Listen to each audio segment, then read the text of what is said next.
معزز ناظرین سامعین، السلام علیکم۔ عہد الست کا بہت ذکر ہوتا ہے، کوئی کسی طرح سے بیان کرتا ہے، کوئی کسی طرح سے بیان کرتا ہے، لیکن بیان کرنے کے لیے روایات کے پیچھے چلے جاتے ہیں، کچھ اسرائیلی روایات پر چلے جاتے ہیں۔ لیکن آج میں آپ کے سامنے قرآن سے یہ بات رکھوں گا کہ قرآن اس بارے میں کیا کہتا ہے اور ہم کیا کہتے ہیں۔ یہ ایسا کوئی جرم بھی نہیں ہے، کیونکہ ہر دور میں ہر دور کی معلومات کے مطابق ہی مسائل کو آیات قرآن کو سمجھ آتا ہے۔ جس قدر علم میں وسعت آتی جاتی ہے، معلومات سامنے آتی جاتی ہیں، تو ان میں کچھ نہ کچھ تبدیلی آ جاتی ہے۔ یہ ایک قانون فطرت ہے۔ آئیے پہلے آیت مبارکہ تلاوت کرتے ہیں، پھر اس کے بارے میں بات کرتے ہیں۔ اعوذ باللہ من الشیطان الرجیم، بسم اللہ الرحمن الرحیم۔ وَإِذْ أَخَذَ رَبُّكَ مِنْ بَنِي آدَمَ مِنْ ظُهُورِهِمْ ذُرِّيَّتَهُمْ وَأَشْهَدَهُمْ عَلَىٰ أَنفُسِهِمْ أَلَسْتُ بِرَبِّكُمْ قَالُوا بَلَىٰ شَهِدْنَا أَن تَقُولُوا يَوْمَ الْقِيَامَةِ إِنَّا كُنَّا عَنْ هَٰذَا غَافِلِينَ۔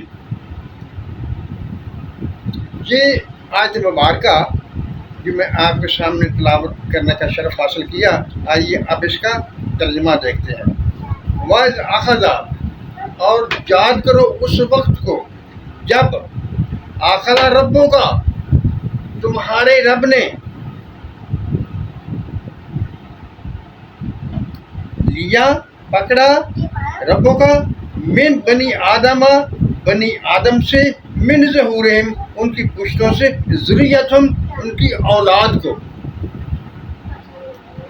واشہدہم علی انفسہم اور ان سے اپنی ذات پر عہد لیا، الست بربکم، کیا میں تمہارا رب نہیں؟ قالوا بلا، سب نے کہا، شاہدنا، ہم گواہی دیتے ہیں، ان تقولوا یوم القیامت انا کنا عن ھذا غافلین، وجہ اس کی یہ تھی کہ قیامت تم یہ نہ کہو کہ ہم اس بات سے غافل تھے۔ اب کچھ الفاظ ہیں جن کے بارے میں سمجھنا ضروری ہے۔ پہلی بات، یہ جو عہد الست تھا، رب تعالیٰ نے عہد لیا تھا اپنی ذات پر، کیا تم مجھے اپنا رب، اپنا پالنے والا مانتے ہو؟ اب دوسری بات، یہ عہد کہاں ہوا اور کن سے ہوا؟ ذریتہم کا جو لفظ ہے وہ یہ بات ظاہر کر رہا ہے کہ ان کی اولاد، یعنی آدم کی اولاد کی پشتوں میں سے، یعنی درجہ بدرجہ جس طرح کسی کی اولاد تھی، ان سب کو ان کی پشتوں میں سے اولاد کو نکالا، روحوں کو نہیں نکالا۔ جو ہمیں بتایا جاتا ہے کہ روحوں کو نکالا اور ان سے عہد لیا۔ ایک بات آپ سوچیں ذرا، شریعت کا اطلاق کب سے شروع ہوتا ہے اور کب تک رہتا ہے اور کس پر ہوتا ہے؟ شریعت کا اطلاق انسان کے بالغ ہونے سے ہوتا ہے۔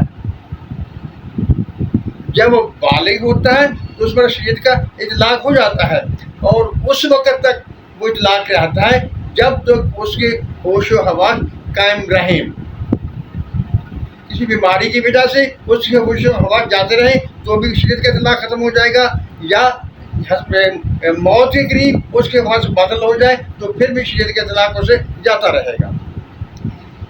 اب جب انسان پر اس کے بالغ ہونے پر، یعنی اس کے عقل مند ہونے پر اس پر شریعت کا اطلاق ہوتا ہے، تو اگر وہ روحوں کو نکالا تھا تو ان سے عہد کیسا بنتا تھا؟ جبکہ عہد کے لیے لفظ استعمال ہوا ذریتہم، ان کی اولادوں کو۔ کیا آپ یہ سمجھتے ہیں کہ اللہ تعالیٰ اس پر قادر نہیں ہے کہ وہ ان کے پشتوں سے ان کی ذریت کو میں اجسام پیدا کر لے، نکال لے؟ یہاں نکالنے کا مطلب پیدا کرنے سے ہے، کیونکہ گواہی ہم نے دنیا کے لیے دینی تھی کہ دنیا میں ہم اپنا رب کے لیے سمجھتے ہیں، کیونکہ دنیا میں ہمارا جسم ہونا تھا، اسی جسم کے لحاظ سے ذریتکم کا لفظ استعمال ہوا ہے کہ ذریت کو نکالا۔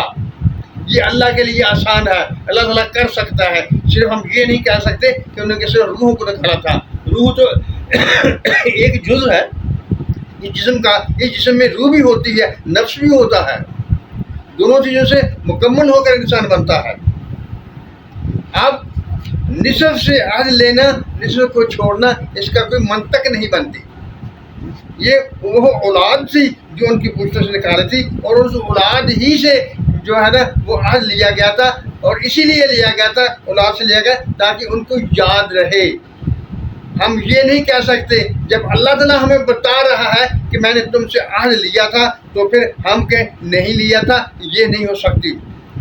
ایک صحابی، مجھے واقعہ یاد آ گیا، وہ بھی میں جہاں پر بتا دوں، ایک صحابی تھے، حضور اکرم صلی اللہ علیہ وسلم ایک صبح باہر نکلے تو دیکھا کہ ایک گھوڑا اچھا ہے، اس گھوڑے کا سودا کر لیا، اور اس صاحب سے جو گھوڑا بیچ رہا تھا اس سے کہا کہ میں صرف ویسے باہر چلنے پھرنے کے لیے آیا تھا، سودے کے لیے نہیں آیا تھا، تم یہاں ٹھہرو، میں گھر سے پیسے لے جاتا ہوں اور تمہیں دے دیتا ہوں۔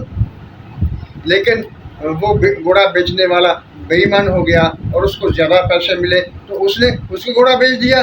جب حضور صلی اللہ علیہ وسلم نے آ کے سے مطالبہ کیا، ہم یہ اپنے پیسے پکڑ اور گھوڑا دو، وہ کہنے لگا میں نے تو سودا ہی نہیں کیا تھا آپ سے۔ حضور صلی اللہ علیہ وسلم فرما رہے ہیں میں نے سودا کیا تھا، میں گھر پیسے لینے گیا، وہ کہتا میں نے سودا ہی نہیں کیا۔ پھر اس نے مطالبہ کر دیا تمہاری شریعت میں کتنے گواہ چاہیے؟ 2 گواہ چاہیے، لاؤ دونوں گواہ۔ کون گواہ تھا؟ یہ بات جب چل رہی تھی تو ایک صحابی وہاں آ گیا تو اس نے حضور سے پوچھا کیا آپ نے سودا کیا تھا؟